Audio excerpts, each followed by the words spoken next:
예, 여러분 안녕하세요. 루페우스 카펫 매니저 모르모터 선생님입니다. 예, 오늘도 이렇게 저희 매일 저녁 9시에 이제 진행을 하는 저희 네이버 카페에서 진행을 하는 표본 경매 이제 출품하는 표본들에 대해서 또 소개를 하는 영상을 또 오늘도 이렇게 좀 소개를 해드리고자 합니다. 이제 이 영상은 이제 경매를 참여하시기에 앞서서 이제 대략적으로 이제 어떤 표본들이 오늘 경매에 출품이 되는지 또 이제 경매에 나오는 이 표본들의 대략적인 크기나 색상 그리고 뭐 변체 같은 것도 있을 수 있죠. 이런 것들이 대략 어떤지를 좀 간략하게 좀 리뷰를 하는 영상이라고 할 수 있겠습니다. 자, 그러면 간단하게 오늘도 좀 눈여겨봐야 될 표본들 몇 가지 좀 소개를 해드리도록 할게요. 일단은 뭐 이 일렬에 있는 여기서부터 이제 순서대로 이쪽으로 해서 순서대로 이제 경매 진행을 하는데요. 이쪽에 있는 표본들은 평상시에도 흔히 볼 수 있는 수정들이랑 그다음에 캐버션 표본들을 이렇게 소개를 해드리려고 합니다. 그리고 이 표본 같은 경우에는 요거는 치아파스인데 오늘 올라오는 치아파스 호박은 전부 다 블루 칼라를 띠고 있는 표본들로 선정을 또 했어요. 그래서 또 관심이 있으신 분들은 오늘 치아파스 호박 한번 납찰해 주시면 괜찮을 것 같습니다. 자, 이 표본 같은 경우에는 이제 좀 희한하게 생긴 무슨 기둥 같기도 하고요. 이 표본은 이제 진품 푸시타코사우루스 갈비뼈 늑골 화석입니다. 약 1억 2천만 년 전 이제 중생대 백악기 전기에 그 동북아시아권에 걸쳐가지고 더 널리 나아가서는 뭐 몽골, 시베리아, 뭐 베트남, 태국 뭐 이런 데서도 발견된 기록이 있는 초식 공룡 그 초기 소형 사이즈의 조반목 초식 공룡인 푸시타코사우루스 이렇게 그 갈비뼈라고 하죠. 흔히들 이제 늑골 부분에 이제 파편 화석인데 이런 식으로 이제 모함이 주변부에 좀 붙어 있는 상태로 발견된 것을 볼 수 있습니다. 그 다음에 뭐 베라크루즈도 오늘 색상이 굉장히 좀 뛰어나고 그리고 이제 이렇게 다중 포인트 들어간 것도 이렇게 한 세트로 해서 이렇게 올라올 예정이니까요. 베라크루즈 하시는 분들 오늘 경매 꼭 한번 참여해 보시면 좋을 것 같습니다. 뭐 이제 요거는 좀 불을 꺼야겠는데요. 잠시만요. 저게 이제 페트롤리움 쿼츠여서 저건 이제 형광을 좀 비추면 불을 끄고 형광을 좀 UV 라이트를 쐬야지 좀 관찰이 되는 경우여서요. 여기도 지금 보시면 영상으로는 잘 잡히지가 않네요. 이게 육안상으로 보시면 저렇게 빛이 나거든요. 지금 형광으로 그 수정 내부에 있는 석유 성분 때문에 이런 식으로 이제 형광이 난다고 알려져 있는 수정입니다. 뭐 나머지들도 괜찮이 올라왔는데 그리고 요 베라크루즈가 굉장히 색상이 진하고 거의 검다시피 한 표본으로 좀 이번에 소개가 됐어요. 지금 다른 표본들도 보면 비교가 좀 많이 되실 거예요. 이거는 거의 지금 검다시피 한 컬러로 나와가지고 베라크루즈가 이렇게 색상이 진한 거는 또 보기가 드물거든요. 그래가지고 또 가격대가 높이 또 이렇게 선정이 됐는데 이 표본 같은 경우에는 굉장히 진한 색상으로 관찰되고 있기 때문에 베라크루즈 좋아하시는 분들께 꼭 한번 추천을 드리고자 합니다. 그다음에 요거는 일반 이제 백수정일 수도 있겠는데요. 자세히 보시면 약간 은은하게 자수정이 이런 식으로 이제 자라난 것을 또 볼 수가 있어요. 요거는 그 멕시코 게레로 지방에서 나오는 자수정의 일종인데요. 이제 뭐 게레로 자수정 우리가 알고 있는 자수정과는 좀 다르지만 그래도 이제 백수정이지만 이렇게 은은한 보라색 컬러가 나오는 형태로도 이제 산출이 된다는 점 한번 좀 보시면 좋을 것 같습니다. 우리나라 같은 경우에도 이제 언양자수정이라고 해가지고 다 똑같은 형태로 나오는 게 아니라 그 어떤 뭐 주변의 지역이라든지 이런 것들이 조금만 환경만 바뀌어도 바로바로 이제 수정들의 형태가 변하는 것처럼 이런 게레로 지방의 자수정들도 이런 식으로 이제 다른 좀 색다른 형태를 가지고 있는 표본들이 또 발굴이 된다고 알려져 있습니다. 이 표본도 이제 오늘 그 브라질 백수정 이제 워낙 좋아하시는 분들이 많으셔가지고 좀 훨씬 좀 괜찮은 표본으로 좀 이렇게 좀 작업을 해봤어요. 그래가지고 지금 보시면 이제 이렇게 포인트들이 우뚝우뚝 잘 발달되어 있는 표본인 것을 확인을 할 수가 있습니다. 자, 이런 표본들도 있고요. 그 다음에 이 표본 같은 경우에는 제가 아까 전에 따로 카페에다가 이제 소개를 드렸는데요. 따로 좀 작업을 했습니다. 그래서 이 표본 같은 경우에는 이제 곤충이 2마리가 들어가 있는 상태예요. 발굴을 해보니까.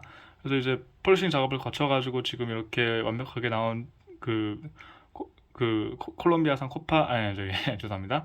그 멕시코산 치아파스 호박이 이렇게 산출이 됐는데, 요 같은 경우에는 지금 이제 이따가 좀 상세 사진을 좀 찍어가지고 보여드릴 거예요. 그래서 파란색 바탕에 곤충 2마리가 보존이 된 아주 멋진 곤충 호박이라고 할 수 있겠습니다. 자, 요 포인트도 오늘 굉장히 멋있게 잘 나왔어요. 요거 보이시죠? 딱 세워둘 수가 있고 굉장히 오뚝하게 잘 자라난 브라질산 백수정 표본입니다. 요거는 좀 제거를 섬세하게 좀 해야겠네요. 그 다음에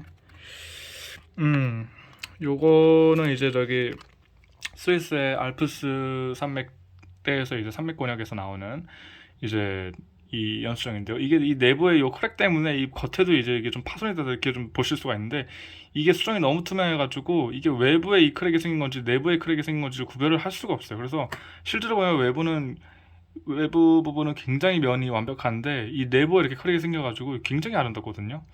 이것도 지금 이렇게 안에 크랙이 생겼는데 오히려 이것 때문에 훨씬 더 그 기존의 수정보다 더 깊이감 있고 더 화려한 그런 스위스 연수정 표본이라고 할 수 있겠습니다. 굉장히 실제로 보시면 정말 아름답고 되게 화려해요. 그다음에 리비안 글래스, 마그니마니사이트. 요거 이제 콜롬비아 백수정 표본인데요. 요거 지금 보시면 레무리안이 아주 예술적으로 잘 나와 있죠. 레이저 등으로 뭐 음각을 하거나 한 것이 아닌 계단 형태로 발달이 된 천연 레무리안 쿼츠 포인트입니다. 이런 식으로 이게 홈이 파져 있는 게 아니라 계단 형식으로 해가지고 내려가고 있는 형식을 관찰이 돼요. 그리고 이제 이렇게 한쪽 면에 생겼다가 이쪽 면은 없어졌다가 또 한쪽 면이 생기는 이런 식으로 복합적인 형태를 보이는 것이 콜롬비아에 산출되는 천연 레무리안 쿼츠의 특징이라고 할 수 있습니다. 아, 근데 이거는 정말 하이 퀄리티죠. 이렇게 나오는 거 인터넷에서 이제 아마 직구를 하면 요 정도 급으로 되는 것들은 굉장히 좀 비싼 가격에도 거래가 되고 있어요. 그래서 저희 루페우스에서 한번 최저가로 소개를 해드리고 있으니 한번 경매 참여하셔서 꼭 한번 구매를 해 하시길 바랍니다. 그 다음에 이제 이 포보는 듀모티어라이트죠. 듀모티어라이트 지금 워낙 많이 써가지고 좀 결정이 좀 덜 살아있는 애들, 그 수정 결정 자체가 좀 덜 살아있는 애들 이렇게 좀 모아봤는데요. 보시면 아시겠지만 내부에 있는 듀모티어라이트 결정 같은 것들이 심사한 결정들이 굉장히 잘 남아있는 그런 표본들을 이렇게 좀 모아봤어요. 그래가지고 그 결정 자체는 조금 아쉬울 수가 있는데 그 내부에 이렇게 있는 그런 결정들이 그 듀모티어라이트 결정들은 굉장히 뚜렷하게 또 관찰이 되는 표본들이기 때문에 요거 한번 좀 가성비를 좀 노리시는 분들께는 좀 추천을 드리도록 하겠습니다.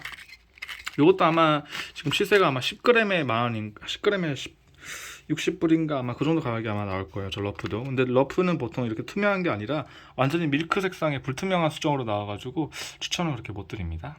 그 다음에 이 표본은 이제 단일 포인트, 굉장히 완벽하게 발달이 된 단일 포인트죠. 이 단일 포인트 이런 식으로 하단 부분에 듀모티어라이트 결정들이 이렇게 잘 살아있는 표본입니다. 이런 표본들이 가장 이제 어떻게 보면 여러분들이 좀 많이 찾으시고 좀 선호를 하시는 표본에 해당이 되죠. 네, 이런 표본들도 오늘 경매에 출품이 됩니다. 이거 바로 이제 앞서서 그 소개를 해드렸던 것과 동일한 그런 퀄리티를 가진 마찬가지로 레무리안 형태를 지닌 콜롬비아 백수정인데요. 이런 식으로 아주 뚜렷하게 레무리안 형태가 관찰이 되고 있는 표본입니다.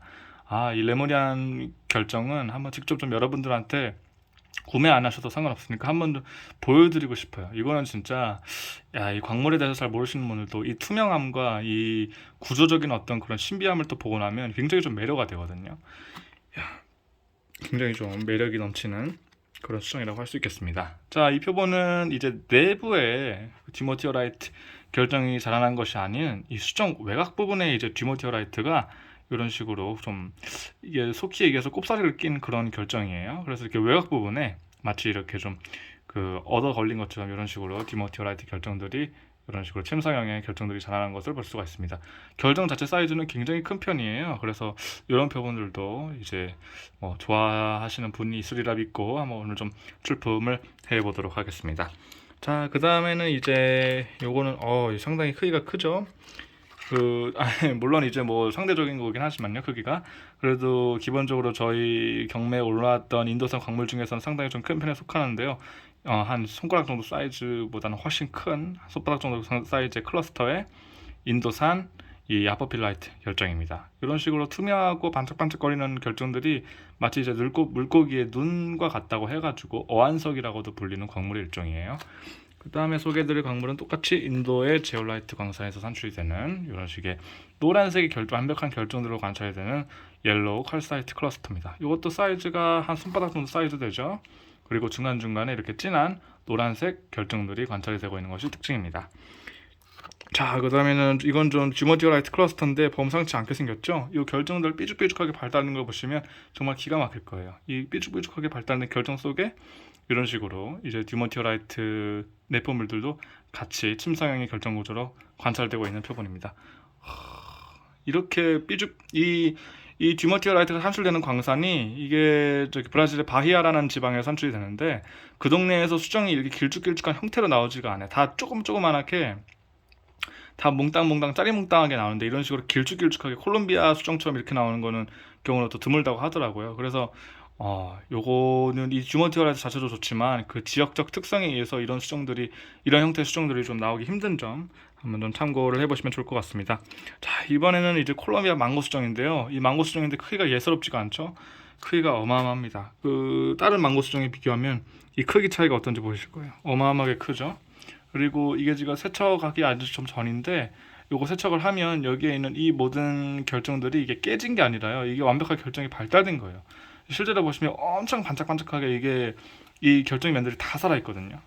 그러니까 이거는 굉장히 보석처럼 빛나는 그런 색깔도 예쁘지만 결정면 자체도 굉장히 이 미세한 결정면들 되게 예뻐서 굉장히 볼거리가 풍부한 그런 수정이라고 할 수 있겠습니다. 이게 이 부분도 지금 끝부분도 깨진 게 아니라 여기도 다 살아있어요. 그래서 이거 물로 갖다가 그 칫솔질로 해가지고 이렇게 살살살 씻어내면 정말 막 광채가 번쩍번쩍 나면서 정말 멋있는 수정이 됩니다. 굉장히 큰, 보기 힘든 큰 사이즈의 망고코츠 이렇게 또 소개를 해드리고요. 그 다음에는 이제 여러분들 제일 좋아하시는 거죠. 우리 캐나다에서 나오는 에몰라이트 화석입니다. 에몰라이트 이번에 우리 그 유튜브 쇼츠로도 이 표본들을 좀 소개를 해드리니까 조회수가 좀 잘 나와서 여러분들한테는 정말 감사의 말씀 드리고 싶습니다. 자, 이런 식으로 이제 우측면에서 그린과 옐로우가 살짝 보이는 컬러와 이 중간면에서는 이제 에멀라이트에서는 보기 드문 컬러인 블루 컬러와 살짝의 연한 퍼플 컬러까지 복합적으로 나오고 있는 표본이라고 볼 수 있겠습니다. 에멀라이트의 시세는 이제 뭐 그 보존율로도 보지만 주로 이제 이 색상이 어떤 색상이 나오냐에 따라서도 굉장히 좀 많이 이렇게 결정이 되는데요. 그 중에서도 이제 보라색, 그러니까 핑크색, 보라색, 파란색 이 색깔이 나오는 계열들이 가장 이제 가격대가 좀 높게 매겨지고 있습니다. 그 다음에 소개드릴 표본은 이제 스위스에서 나오는 연수종인데요. 이 연수종도 사이즈가 아주 보통이 아닙니다. 엄청 크죠. 그 큰 것도 큰 거지만 일단 이 결정은 이 겉면 외곽면의 이 결정 상태가 정말 훌륭해요. 굉장히 맑고 투명하고 그리고 정말 완성도가 높은 그런 결정이라 할 수 있겠습니다.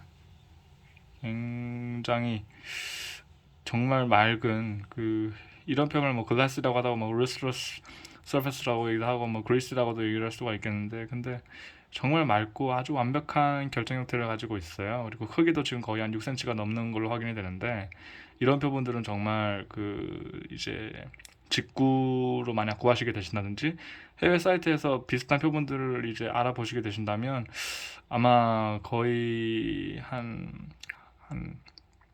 7만 원대에서 한 10만 원대 그 정도 사이가 되지 않을까 그렇게 한번 예상을 좀 해봅니다.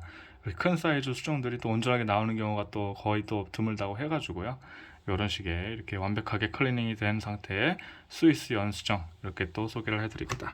자, 그 다음에는 제가 이것도 지금 아직 수십 킬로가 또 아직 있는 상태이긴 해요. 근데 그 중에서 이렇게 멀쩡하게 나오는 경우가 별로 없어가지고 좀 답답하긴 한데요. 이 남아공에서 나오는 칵투스 자수정 클러스터입니다. 칵투스인데 굉장히 결정이 잘 발달이 됐죠. 약간 뒤쪽에는 시트링기도 살짝 좀 있고요. 굉장히 결정 형태가 잘 발견되고 있는 칵투스입니다. 그리고 요 특징적인 요 측면 부분의 요 드로즈 결정들 보이시나요? 굉장히 반짝반짝 아주 잘 관찰되고 있습니다. 이 부분이 살짝 부러진 게 좀 아쉽긴 한데요. 이 부분을 제외한 그 나머지 부분의 구성이 너무 아름답게 되어 있고 특히 이 중앙에 우뚝 솟은 이 결정이 아주 압권인 것 같아요. 이거 딱 보시면 이 결정 하나가 나머지 애들을 딱 서포트 해주는 역할로 딱 들어가면서 굉장히 어떻게 보면 웅장하면서 성 같은 느낌의 칵투스 클러스터 표본으로서 이렇게 소개를 해드릴 수 있을 것 같습니다. 이런 식의 실제로는 약간 좀 은은한 라벤더 컬러인 게 특징입니다. 자, 그 다음에는 이제 엄청난 크기죠. 엄청난 크기의 블루 엠버입니다. 요거 이따가 사진 한번 제가 찍어 드릴 건데 이게 이전도 광량보다 훨씬 더 진한 광량에서는 파란색으로 나와요. 전체가 전부 다 파란색으로 나오는 굉장히 큰 사이즈의 우리 멕시코 치아파스 호박 또 소개를 해드립니다. 근데 제가 보니까 곤충은 없는 것 같은데요. 이 사이즈면 한번 곤충이 좀 있지 않을까 그렇게 한번 좀 상상을 해봅니다. 자, 마지막으로 소개해드릴 표본은 마지막은 아니죠. 오늘 화석이 좀 있으니까 이제 이 표본 같은 경우에는 이제 짐바브웨에 선출되는 샹간 자수정인데요. 이런 식으로 세트 형태로 이렇게 발달이 됐고 이 깎거나 만든 게 아니라요. 실제로 이렇게 자연적으로 산출이 되는 표본입니다. 그 중에서도 이제 내부에 뭐 레피크로사이트라든지 그 다음에 뭐 침철석 그리고 뭐 코엑사나이트 같은 다양한 광물들이 들어가 있어서 슈퍼 세븐으로도 이렇게 분류가 되는 자수정의 일종이라고 하는데요. 해당 표본에서는 이제 사이즈도 굉장히 괜찮고 그리고 자수정 자체의 색깔도 굉장히 진할 뿐더러 이 표본 같은 경우에는 지금 내부에 그 움직이는 물방울들이 있어요. 이런 수정들을 이제 엔하이드럴 쿼츠라고 이제 보통 얘기를 하는데 지금 최소한 못해도 육안성으로 확인되는 게 2개 정도 되고, 한 못해도 한 2개는 더 있을 것 같거든요. 총 한 4-5개 정도의 버블이 안에 이렇게 들어있는 게 아닌가 싶은 그런 좀 희귀한 쿼츠의 일종이라고 할 수 있겠습니다. 이 슈퍼세븐의 버블의 셉터 요 구성이면, 이거 솔직히 이 자수정 중에서는 가장 이제 좀 사람들이 선호로 하는 그런 타입의 종류이기도 하고 가장 고가로도 알려져 있는 표본이기 때문에 자수정 좋아하시는 분들은 한번 오늘 경매 한번 참여해 보시면 좋을 것 같습니다. 자, 그 다음에는 한번 이동해서 화석은 좀 약해가지고 따로 좀 소개를 해드릴까 해요. 우선은 지금 이 표본, 요거는 이제 미국 플로리다에서 온 친구인데요. 여러분들이 보시면 이게 뭐가 생각나나요? 이게 약간 이게 뭘까? 이게 참, 이게 약간 그 어묵탕에 들어가는 그 어묵 같기도 하고, 이게 어떤 표본이냐면요. 이게 그 고래 미추예요. 미추 즉 이제 꼬리뼈인데, 이제 고래 당시 이제 살았던 그 신생대 플라이어에서 마이오세 사이 동안에 살았던 그 고래 미추 화석입니다. 그 이제 플로리다 아무래도 이제 당시에는 얕은 연안 바다에 따뜻하고 온난한 그런 바다였기 때문에 이런 고래들이 소형 중형 고래들이 굉장히 많이 살았고, 그런 고래들을 먹기 위해서 메갈로돈들도 굉장히 많이 와서 사냥을 했어요. 그러다 보니까 이런 고래들의 척추뼈 화석들이 굉장히 풍부하고 흔하게 발견이 되고 있습니다. 자, 그 다음에 소개해드릴 표본은, 이건 이제 그 똥화석으로 주로 이제 알려져 있는데요. 사이즈가 엄청나죠. 이거는 이제 마다가스카르에서 산출이 되는 이제 파충류의 분화석이라고 좀 알려져 있는 표본인데요. 이 정도 크기의 파충류가 과연 뭐가 있을까 상상을 해보면, 과학자들은 이제 뭐 당시 살았던 대형 육상 파충류라든지 아니면 뭐 바다거북이나 땅거북의 이거 지금보다 훨씬 큰 그런 크기의 파충류의 똥화석이 아닐까 그렇게 추측을 하고 있습니다. 굉장히 사이즈가 우리 보통 비슷하죠. 크기가. 자, 그다음에 마지막으로는 이제 아주 멋있는 선사시대, 우리 프리히스토릭 선사시대 동물의 이제 어금니 화석이죠. 이 검치호랑이 마카로더스 호레블레스라고 하는 이 아시아권에서 사는 검치호랑이 중에서 가장 큰 크기를 지닌 검치호랑이의 이빨 화석입니다. 이거 보시면 전반적으로 이제 보존율도 굉장히 좀 양호한 편에 속하고요. 이빨 크기도 굉장히 또 큰 편에 속하는 그런 표본입니다. 굉장히 이게 딱 굴곡져 있는 이런 형태를 지니고 있어서 그 검치호랑이들이 이제 뭐 먹잇감을 사냥을 할 때 뭐 이걸 썼다니 그러지 않았고 뭐 짝짓기에 사용했다니 그런 여러 가지 추측들이 많은데요. 일단은 아직까지도 좀 여러모로 수수께끼에 있지만, 그래도 이 아시아권에 살았던 가장 크고 무서웠던 그 멸종했던 그 검치호랑이 종이었다는 것에는 뭐 이견이 없을 것 같습니다. 이 굉장히 좀 희귀한 화석이고 하기 때문에 이 화석 좋아하시는 분들은 오늘 한번 이 검치호랑이 진품 검치호랑이 이빨 화석 한번 도전해 보시면 좋을 것 같습니다. 자, 이렇게 해서 오늘 경매 설명은 여기까지 좀 마무리를 하는 걸로 하고요. 저는 이제 바로 또 사진 촬영을 하기 위해서 한번 좀 자료를 좀 비우도록 하겠습니다. 자, 여기까지 루페우스 카페 매니저 모르모토 스님이었고요. 내일도 더 재밌고 그다음에 더 이제 희귀한 표본들로 찾아뵙도록 하겠습니다. 영상 시청해주셔서 감사드립니다.